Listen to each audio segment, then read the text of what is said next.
ڕێزانم کاتتان باش من ئێستا لە پارکی شارم لە قەڵادزێ وەک دەزانین ماوەیە کە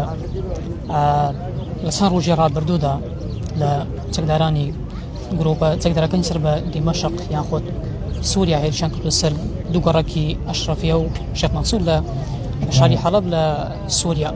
لە ئێستادا بەشێکی زۆر لە هاوڵاتیان لە قەڵادزێ لێرە گربوونەتەوە بۆ پاڵپشتیکردن لە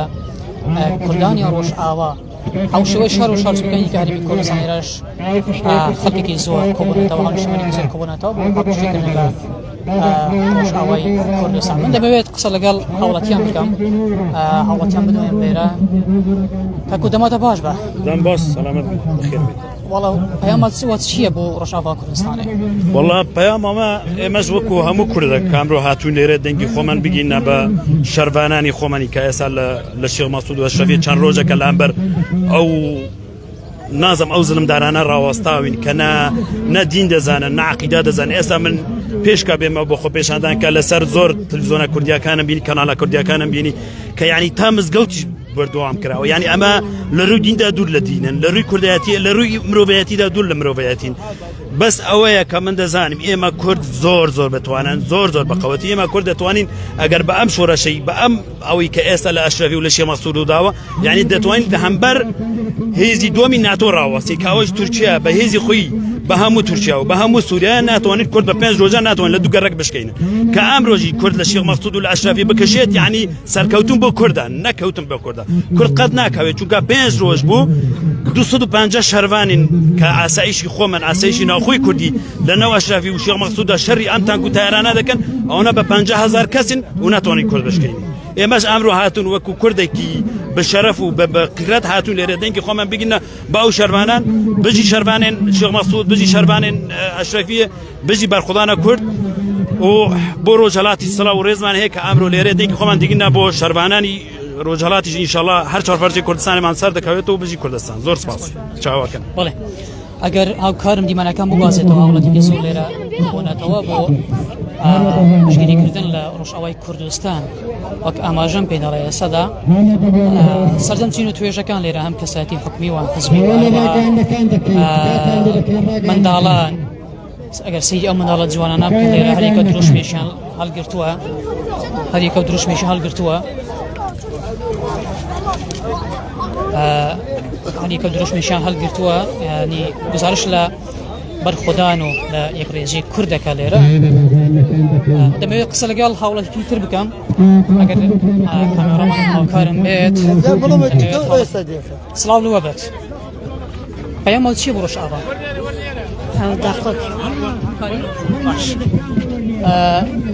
چمەڵای ئەم دای بەڕێزە دایە دەماتە باش وڵای سەقسم کرد وەرە قسە بکە پەیامەوە چییە بۆ ڕۆژئاوای کوردستان؟ وڵای ئێمە هاتوین بۆ پشتیوانی لە شاری حەڵەب لە ڕۆژئاوای کوردستان. نەفرەت لە دوشمنانی کورد و لە ئەو پلانەداگیڕی کە بەرامبەر بە میلەتی کورد دەکرێت.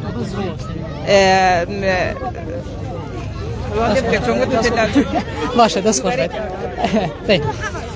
پەیامەت چییە بۆ ڕۆژئاوای کوردستان؟ ئێمە هاتوین بۆ پشتیوانیکردن ئەمڕۆ لە شاری حەڵەب لە ڕۆژئاوای کوردستان نەفرەت و سەرشۆڕی بۆ دوشمنانی کورد کە ئاوا هێنا لە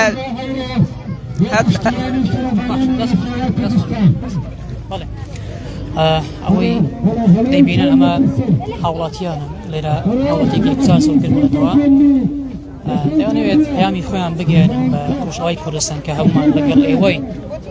هەڵبەتە چەند ڕۆژێکە لە ڕۆژئاوای کوردستان و لە سووریا بە شێوەیەکی گشتی چەکدارەکانی سەر بە سووریا هێرشیان کردو سەر هەردوو گەڕەکی شێخ مەسعود و ئەشرەفیە لە شاری حەڵەب لە سووریا. هاوڵاتیان لە سەرجەم شار و شارچووەکانی دیکە هەرێمی کوردستانیش کوببوونەوە ئەنجامدانیان خودگیربوونەوە ئەنجامدانیان بۆ پاڵپشتیکردن لە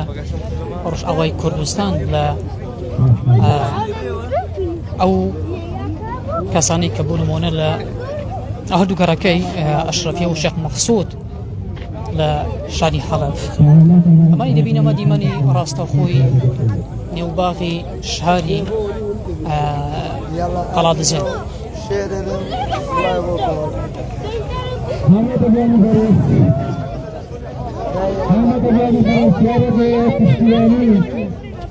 بەڵێ ئەگەر لەمەوێت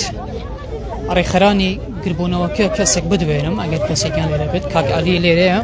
ئەگەر مەجاڵێکمان بدەن تکایە مەجاڵێکمان بدەن مەجاڵێکمان بدەن قال كردستان قال كردستاني قرر امير حسن قال كردستان كسر راموس ما تسفيق كنداس برا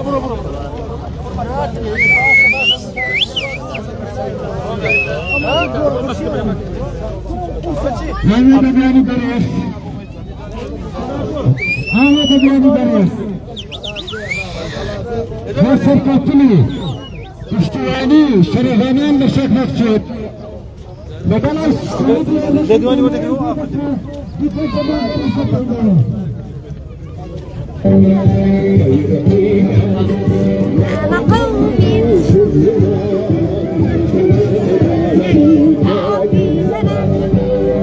بەڵێ ئەمە دیمەنی ڕاستەخۆی هێواغی گشتی قەڵاتسەیە ئەگەر هاوکار دیمەنەکان بازێتەوە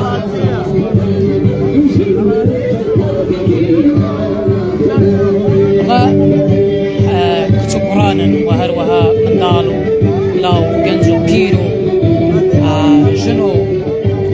هەموو چنە توێژەکان لێرە ئامادەن لێرە کۆبوونەتەوە بۆ پشتیوانیکردن لە ڕۆژئاوای کوردستان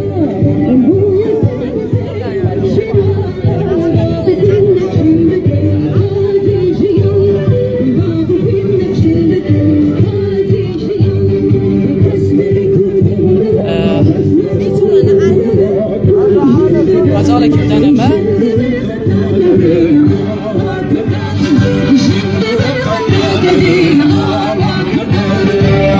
ئەم سەقۆمەتە باش بە پەیامت چییە بۆ ڕۆژئاوای کوردستان پەیامت چییە بۆ ڕۆژئاوای کوردستان پەیاممان ئاپۆزێت بشێنەوە پەیاممان هاوکاریە هاودەنگە پشتیوانیە بە هەموو ڕاستە ئێمە لێرە بەجەستە لێرەی بەڵام هەمومان بەگیان لە شێخ مەقسوودی هەمومان بەگیان لە ڕۆژئاوای لەگەڵ هەر مناڵێکی کورد لە سەرانسەری دنیا ئازارێکی پێ بگا بەرکردنە بەر هێرش و پەلامارێک کورد یەکدەنگ و یەک هەڵوێستە بەڵێ ئەمە دوتای هاوڵاتیان بوو ڕێکخەرانی ببورە ڕێکخەرانی گربوونەوەکە کاک محەممەد سڵاو پەیامت چییە بۆ ڕۆژئاوای کوردستان ئەمڕۆ ئێمە وەکو خەڵکی دەبەری پشدەر و شاری قەڵازێ بە مەستی ئیدانەکردنی ئەو زوڵم و زۆرداریەی کە دەسەڵاتدارانی سووریا بە بیانووی جیاجیا دەیانەوێت زوڵم مستەم لە کوردانی ڕۆژئاوا بکەن ئەمڕۆ گرتبوونەوەیەک ماساز کردووە لەگەڵ کۆمەڵێک شاراکەوان ئیدانەی ئەو کارە وەحشی گەریانەی دەسەڵاتدارانی سووریا شەرع دەکەین بە کۆمەڵێک شاراکی لێرە لەو مەیدانە لە پارکی شار دەستمان پێ کرد باشە دەبینی زۆر چاودێری بوون مامسە بۆ وەرە دەبینی وەکو چاودێرێکی سیاسی با بەرسەر لێ بکەم وەکو کەسادێکی سیاسی لێر و لێو قسێکی زۆر دەکرێت بوون ئەمە پەیوەندی هەیە بەدینەوە یان خۆ لە نێو بەناوی ئەڵڵاهو ئەکبەرەوە یان خۆ بە سوورەتی جیاجیای قورئان هێرشەکەن سەر ڕۆژئاوای کوردستان پەیامتان چییە بۆ نەخێرەوە هیچ پەیوەندی بەدینەوە نییە ئێمە وەکو کورد وەک نەتەوە ئەوڕۆ ئێمە هەڵوێستی خۆمان نواندووە لێرە لە قەڵازدێ پشتیوانی لە تەواوی گەلی کورد دەکەی نەک بۆ هەر بۆ کوردانی ڕۆژئاوا ئێمە پشتیوانی هەموو کوردێک دەکەین هەر چوار پارچەی کوردستانەوە ئەم چەتری فاریش بە هەدیە بووت سپاس بشیت بەڵێ ئەمەی بینیتان ئەمە گوتای هاوڵاتیان و هەروەها ڕێکخەرانی گربوونەوەکە بوو لە قەڵاتجێ سەرجەمترین توێژەکان ئەمڕۆ لێرە گربوونەوە بوو پاڵپشتیکردن لە ڕۆژئاوای کوردستان بە دیاریکردنش لە هەردوو کارێکی شێخ مەقسوود و ئەشرەفیە کە ماوەیەکە لەلایەن گروپی چەکداری سەر بە ڕژیمی سۆریا هێرشێکردە سەر هەردوو گەڕەکە